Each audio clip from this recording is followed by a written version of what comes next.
No matter where you go camping, the ever-present dangers of wildlife and the elements are always there. You should be very careful while out there with your friends, family, or even if you're going solo. These subscribers sent in their creepiest, allegedly true stories while camping out in the great outdoors. If you enjoy these stories, be sure to hit that subscribe button as it helps me out a lot. If you have a story that you'd like to send, be sure to send it in to the swampdweller.net website or the email that you can find in the description down below. I would love to share your story with everyone here in the swamp. Now, let's get into these creepy as hell stories.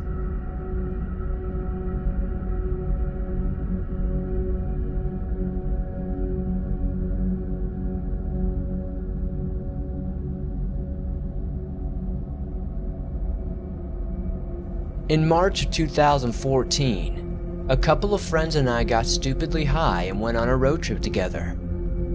It wouldn't be till many years later that we'd realize how scary our trip really was.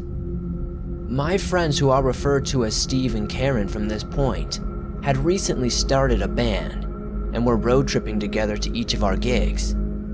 To give you an idea of our personalities, I was a pretty big, easygoing, chill dude who was friends with anyone who didn't give off bad vibes.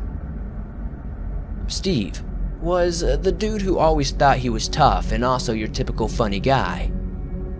Karen was short, had dirty blonde hair, and was super shy and quiet. Karen and Steve were in the early phase of a relationship at the time we started the band. Enough background though. Let me start off by telling you where we were all about to be on spring break at our college. So we decided it would be super awesome to drive from Massachusetts all the way down to Florida. We planned to do some camping there, and then if we had extra time after, we'd head to New Orleans as well to party it up. We weren't much in the way of outdoorsmen or anything like that, but you know how it was when you're 19. You just want adventure and you feel invincible. Karen had gotten us our first gig in her home state of Connecticut that Sunday evening, and then from there we headed straight out on a long road trip. The trip was a super exhausting one, and when we finally arrived in Florida, we were all pretty beat. We reached the campground at like 1 in the morning on a Monday, and as we were too tired to get a real camp going, we set up a tent around a wooded area 10 feet off the road. After crashing, we got up only to have a good laugh at the fact that we actually camped in a ditch. After the chuckle, we smoked some hash and proceeded to go towards a gas station, determined to get info on a good and real camping spot before continuing to camp legit this time. When we got to the gas station, Karen went in to ask the locals where they'd recommend camping. She found a couple of country boys who said they'd lead us to a great spot. Normally, this would have been where most people's alarm bells went off. But like I said, we were super high at this point, and our only thoughts were how epic the spots would be, as no doubt locals knew where to chill. We followed the two men till we ended up in a spot in the woods near a shallow, slow-flowing river. The moment we got out of our vehicles, the men in their strong southern accents informed us, "We've got a lot of firewood we've been cutting. We'd be more than happy to share with y'all. You can also go swimming out here, but mind your body parts as there are gators out here." These dudes were trying to sell us hard on the camping spot, and I was okay with it. I found one of the guys attractive as I have a thing for the bad guys. And if you ask my friends, they'll tell you I can detect one from miles away. At any rate, being high as I went up to Steve and Karen and giggled while suggesting that we should tell these two dudes we were going to get more firewood and then just never return, we were too high at the time to remember they just offered us a firewood, and we used that excuse when they said we could use their wood. After we began driving away, Karen informed us she had felt uncomfortable with the way the guys were speaking to her, and she was glad we ditched them. Jokingly, I told her wouldn't it be funny if we looked back and they were following us? Karen smacked me and told me I shouldn't even joke like that, but being totally out of it, I looked back anyway. To our surprise, there was the old beat-up pickup truck following us. Super freaked out by all of this, we tried making a lot of sharp turns when the opportunity arrived, but they kept up, staying at a distance as they did. After several hours of trying to ditch them, it was getting dark and we assumed we'd finally lost them as they were no longer in sight. We found a campsite we were supposed to pay for, but we couldn't find anywhere to pay, so we just crashed in a spot and set up camp anyway. Having never went to get firewood, Karen and I decided to do so, and so couldn't help but crack jokes about the rednecks that were gonna jump us. Again, we were super high, so any fear we initially felt while trying to lose them was gone pretty quickly. Gathering some branches and leaves, we soon went back to only find Steve had already found some stuff and started a fire. We spent the rest of the night cooking sausages, eating, and then downing an entire bottle of wine together. In the morning, super hungover, we decided we should probably get some groceries. After getting groceries, I got sick from eating an entire pack of birthday cake Oreos the night before, and we continued on.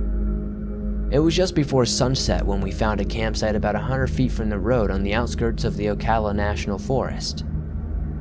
There were headlights through the trees and the place seemed safe enough, so soon I used my super slow internet on my phone. We were shocked we even got service out here to look up any scary stories about this forest. After some digging, I found some on the Rainbow People, which were a cult that supposedly lived in the forest and tried to force others to live there as well. Sadly, the 10 minutes of waiting for the whole story to download weren't worth it, as we felt we didn't want to be scared, did we?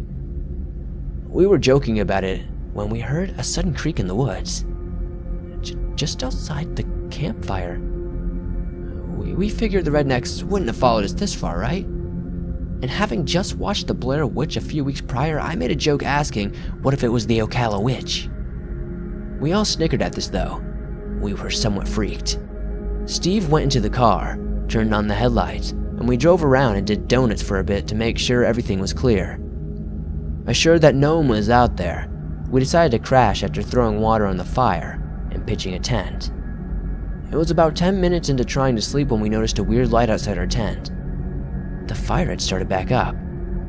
We were freaked out by this, as we completely drenched the fire with water before going to bed.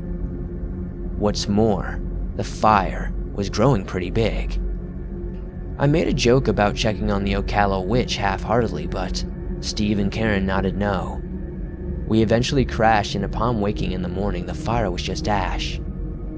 We started packing, and Steve thought it'd be funny to tie sticks together and hang them around the woods to freak us out. The same night, we decided to go deeper into the Ocala forest. We drove around looking for a good place to camp while we smoked, and I read stories about skunk ape.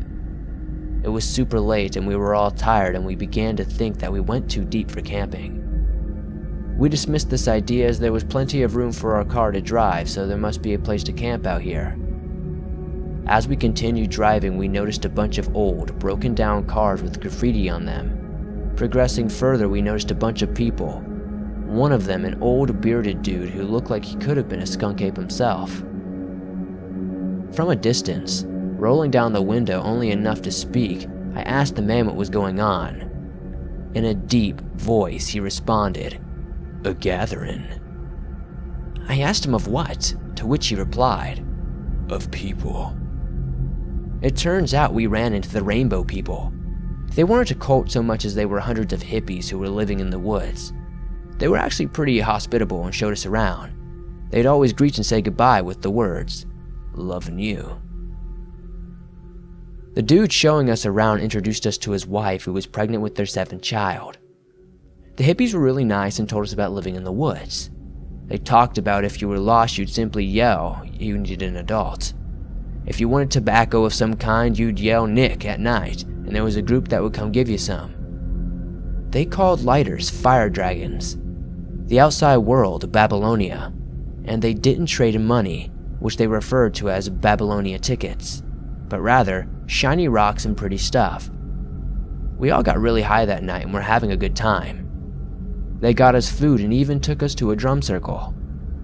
It turns out they were all over the forest, usually only 15 minutes from campsites around the forest itself. We knew this was weird, but we went along with it anyway. At one point, Karen was in one of the hippies' laps drinking a mysterious liquid, but she seemed fine, so we didn't sweat it.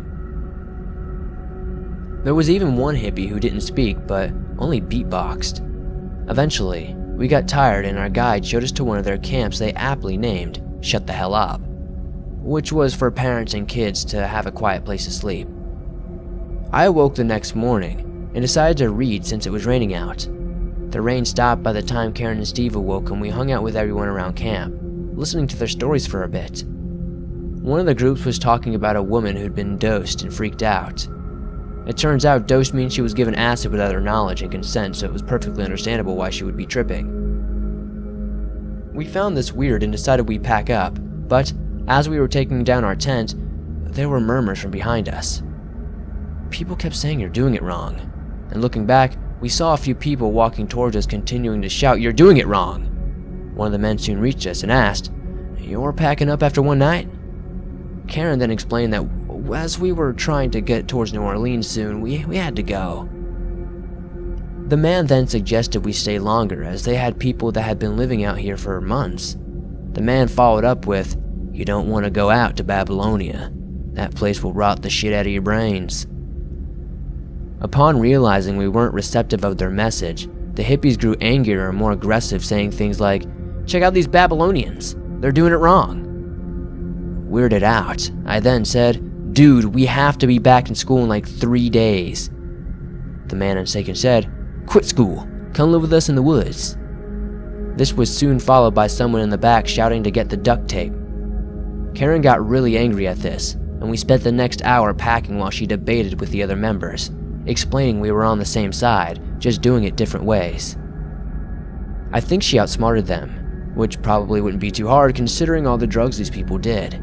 As the guide soon moved on and led us out of the woods, he apologized for the others while some in the back screamed about how we were lucky they didn't duct tape us to a tree. Upon arriving at the entrance of the forest, we saw the guide's wife again, who looked at us, hugged us, and smiled as we were leaving, telling us she was glad we were getting out. It almost seemed as though she wished she could.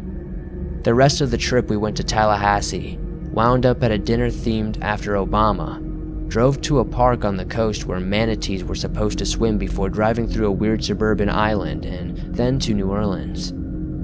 We didn't find anywhere to camp since New Orleans is a city. Well, really didn't think that one out, huh? But eventually, we found a grassy area between a stadium and its parking area. It was cold out, and I wanted to sleep in the van, but Steve insisted on making a tent, as she was in a relationship with him. Karen went to the tent to sleep with him. We were awoken to the sound of my car alarm going off as someone was banging on the car window. It was cops. They asked us where the keys to shut the alarm off were, and I told them it was 10 feet away, near the tent. Karen and Steven had been awoken and came out with knives only to realize it was the cops, so they kept the knives hidden. The cops asked what we were doing, and we explained to them that we were college kids road tripping for spring break and camping all over. The cops told me I could stay in the van for the night and Karen and Steven could stay in the tent if we stayed put. I'm a young black man, and I'd heard nothing but stories about police brutality on Tumblr, so it being New Orleans, I freaked out, thinking irrationally, I realize now, that they were just separating us so they could kill us later. As it turned out, that's not what they were doing at all. They checked our IDs and they just wanted to make sure we were safe. The remainder of the trip was completely uneventful, which we were grateful for. It wasn't until years later, while high, we reminisced about the events of the trip. It was then we realized how lucky we actually were. We were in a seriously dangerous situation with that cult in the woods, also with those country boys. We were so lucky to have made it out of those situations. The only reason we hadn't felt as in danger at the time was because we were high most of the trip. It's funny now, but it's a good warning to be safe when traveling.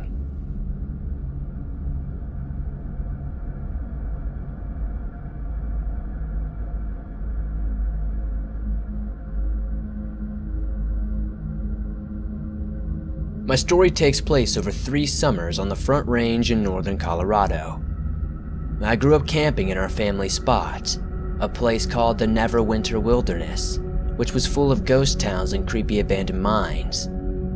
The place had been passed down for many generations, and I thought it was beautiful, despite some of the creepier elements. When I turned 15, I got my permit and felt grateful to be able to go to my family's lands and explore unsupervised. My first outing was a disaster by most camper standards, as I forgot most of everything, and basically had some beans and hot dogs. However, I was ecstatic to be out here. It was only a few minutes after going out on my own that I started to feel off. I couldn't shake the feeling of being watched. I quickly dismissed the notion, as I knew I was the only human out here, so if anything was watching me, it was likely a big cat or an animal of some kind. I wasn't too worried. Just to be safe, I pulled out my father's AK and loaded it. Nothing would get me like this, I thought.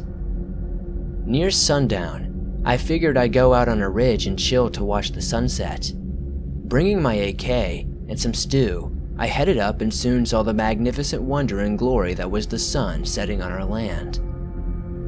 After such a scenic view, I'd forgotten all about the idea that I might be being watched. Heading back down through the terrain, which was very steep, I was careful and slow in my climbing. It was at this point I heard something falling from above, but it turned out just to be a boulder. It wasn't headed my way, so I didn't think much of it and took a second to catch my breath. As I was about to continue my trek, I heard a snapping sound that made me jump. It was in the direction of the boulder, but closer. I couldn't shake the feeling that I needed to leave now. It was because of this feeling I bolted out of there, and while I fell, tumbled, and had a few slips and slides, I mostly made it down unscathed. I dropped my back once I reached the bottom and took a more deep breath again. I felt rather exhausted from rushing down and probably also from the adrenaline I'd gotten upon hearing the noise I'd heard. Suddenly I feel dizzy as I sit up on my truck, trying to get my bearings. I realize I passed out again after I awake.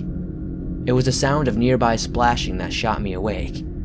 I grabbed my rifle and tried to get my bearings as I peered around almost panoramically. Looking around reveals no one and nothing. It's now when I realize, suddenly, everything has gone completely quiet. It shouldn't be this quiet. Wanting to see what made the initial splashing, I stopped myself short of checking it out at the realization it's almost dark. I start a fire and stare towards the tree line, listening closely for any sort of sound as I wait. It's only a few minutes before I hear snapping sounds again. I turn to look through my scope in some kind of visual when out of the blue a giant rock lands near me in my camp. The rock came from behind me, and so quickly I turned around and looked back. The night sets in eventually, and I'm still up, wired, paranoid, and shaking in fear from whatever is out there, which I can still hear from time to time. Almost as though something is waiting just out of sight for me to rest again or perhaps let my guard down. After a few more hours go by, I realize it's gotten unusually quiet again. I can't take the tension, and after a bit, I put out my fire and move into the cab of my truck. I'm about to say screw this and hightail it out of there without my supplies when I remember the road out is narrow and treacherous. I wouldn't be able to risk breaking an axle or getting stranded, so I decided to wait in my truck with the doors locked. The night is long, and I can't sleep, but eventually, first light shows itself on the horizon. The moment it was light enough out, I threw my stuff in my truck and I hightailed it out of Dodge. I hate being scared, and I hate being even more made a fool of.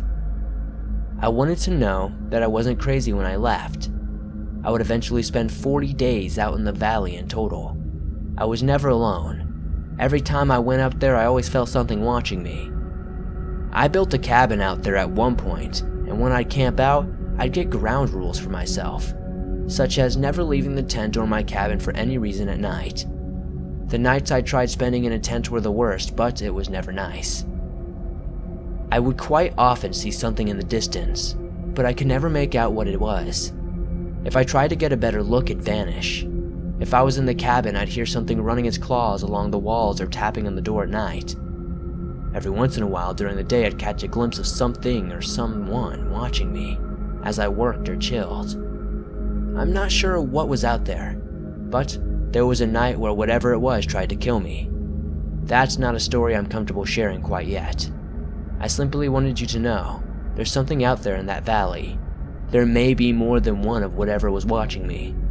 Regardless, I think it pays for people to wish to camp, on my family land or not, to always bring something to defend themselves, and to always be aware of their surroundings.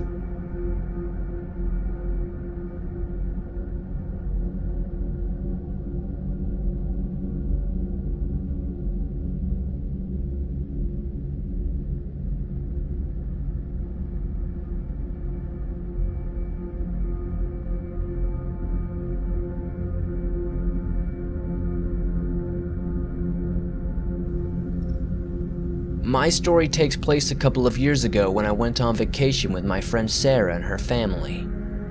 I'm originally from Texas, but the events mentioned occurred in Tennessee. Sarah's family and I went on a road trip for the summer, and all was going pretty awesomely.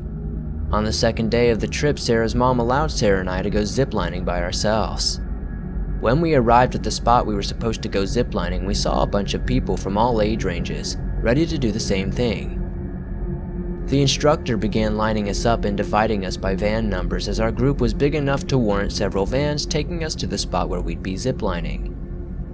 While we waited in line, Sarah and I noticed a man ahead of us trying to take a selfie with a rather large camera. His camera was at such an angle that you could see us. After noticing us, the man turned around and smiled. We all laughed and we began talking to the man, who was wondering where we were from and if we were tourists in the area. I didn't think much of this and just figured the guy wanted to do some small talk, and so we told him where we were from. This was when the man told us he was 22 and traveling the roads, which we thought was super cool. Soon enough, the instructor had us get into the vans. I was first, followed by Sarah. There was a woman who was next, but the dude we were chatting with suddenly cut her in line. He got a seat next to Sarah. We eventually were all filled up and the van began moving. The guy continued talking to us, which was when I began to feel a little bit weird about everything. The guy's questions were becoming more detailed. He asked Sarah what her name was, and I quickly tried to cut them off, warning her not to give out her name. Naturally, she didn't listen. I refused to give my name out. The questions for which he now directed at Sarah soon began to turn to things like what was her Snapchat and her Instagram. This made me even more suspicious as we told him that she was 14 and he is 22. Why in the hell would he want to know about Instagram and Snapchat anyway? After this, he took things a step further and asked if we'd take a picture with him. I quickly turned the guy's offer down and then tried to get Sarah to do the same, but she ignored my caution and took pictures with the guy anyway. When we arrived at the campsite and got to the instructor, she began telling us the rules and giving us directions on what to do next. Sarah and I moved up front to hear better. As we did, the camera guy slowly worked his way behind us. It was now that Sarah was finally starting to get an off vibe about the guy, so we continued moving back and forth among the group trying to ditch the dude. The guy continued following us back and forth, and upon hearing the instructor ask who wanted to go first, Sarah and I immediately volunteered, hoping to put as much space between us and that dude as possible. As predicted, however, the dude quickly moved up to be the one to go right after us. Freaked by this, we talked to the instructor, who then let the people in front of him to break us all apart. After ziplining, the dude eventually got caught up to us again. Worried for me and Sarah's safety, I called the guy out on his stalking ways. This made the guy get defensive and throw his hands up in the air, but he did back off. The rest of the day was fine after this, and thankfully on the way back the guy purposely took a different van, so as not to creep us out, I guess. We've learned from our experiences. The best thing we can say, though, is if you're ever on any trip, always be careful on who you let close. Who knows what would have happened if we didn't confront that guy. I like not thinking too much about it though, because it could have gone really bad.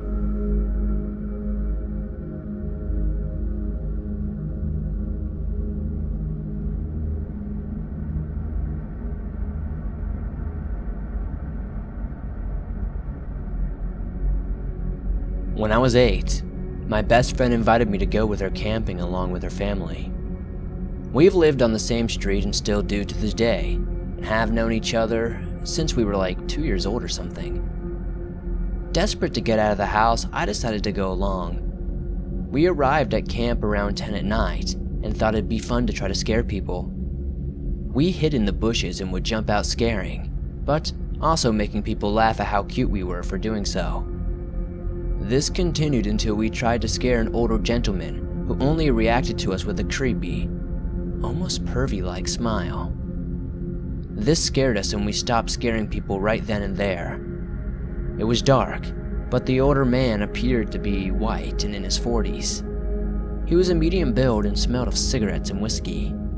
Keep in mind this was a few years ago, so my memory isn't perfect. The man told us before we left that we shouldn't scare people because it's naughty. More disturbing was that he smiled while saying it the entire time, at which point my friend, we'll call her Faith, apologized and both ran from the man. The following day was normal until sunset when we heard someone up on the hill say, "Yeah." Looking up, I saw no one initially and immediately yelled it back. That was when I saw the man from the night before heading down the hill towards us. I had such a good day at this point. I wasn't afraid and waited for the man to come down. This was when the man asked where our parents were. Faith told him they were at the campsite. The man gave a creepy smile and said he should walk us back as it was getting late, at which point we shot down the offer, saying it was pretty far. The man then insisted, saying he had kids and they had bikes we could borrow back at his campsite. I wanted to run at this point, but I didn't want to offend the guy, and so we followed him right up until we arrived at the campsite and realized there were no kids or bikes in sight. This was an obvious red flag. The man told us to wait here while he gets something from his trailer, at which point he went inside. Afraid, I tell Faith we can't outrun him, so we need to hide. We immediately dart over to some bushes and do just that. The man comes out of his trailer, and when he does, he isn't holding a bike. He is holding a roll of duct tape in his hands. This terrified us. I'd seen too many crime shows where people get murdered from doing stupid things like we just did. The man who previously had a creepy grin now was scowling in rage and looked for Faith and I. He does this for quite a while before giving up and going inside. The instant the man went inside his trailer, we turned and ran. We didn't stop until we got back to our campsite. When we finally arrived, we were exhausted and went to sleep, too afraid to tell Faith's parents anything. We eventually brought it up a couple days later, but nothing came of it except for the reoccurring nightmares I have to this day.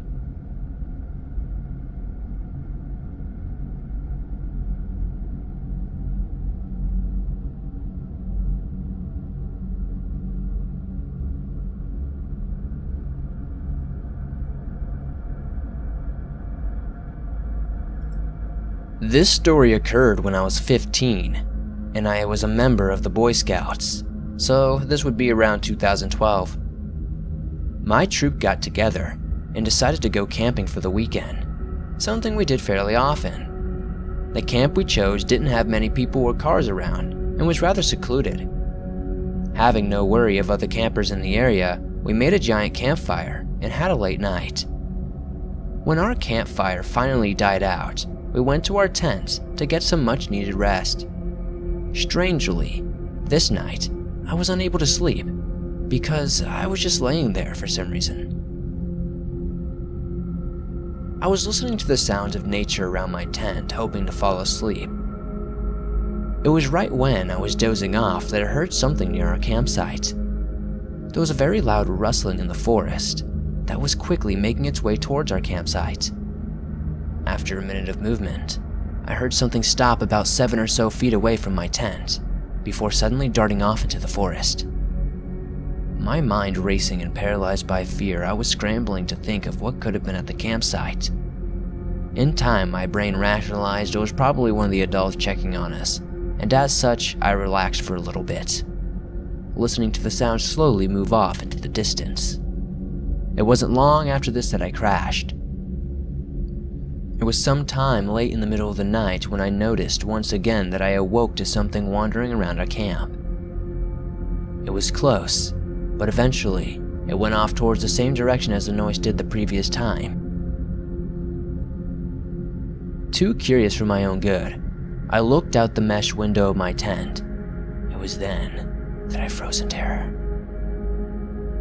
There was a huge, black figure standing near the tent that was way too large to be any of the other scouts. It had no flashlight and just stood there menacingly, looking around the camp. I tried to calm myself as I watched the figure unzip another tent, seemingly peering in before a high-pitched scream was heard. This immediately woke everyone else up, who started coming out of their tents and freaking out. The figure itself darted into the forest, never to be seen again. The adults soon checked on us, and when questioned, many of the other boys mentioned a figure that looked like it could have been a man wearing dark clothing. Unfortunately, though, none of us could get a good enough view to be sure. The other scouts also mentioned hearing the rustling in the grass. Disturbed at this news, we were all moved to the adult campsite, where they all slept in shifts, watching in case this creeper returned. The following morning, we left after our chaperones alerted the park rangers and sheriff. We never returned to that site, and from what I understand, they never found the guy that was lurking in our camp, if it was a guy at all.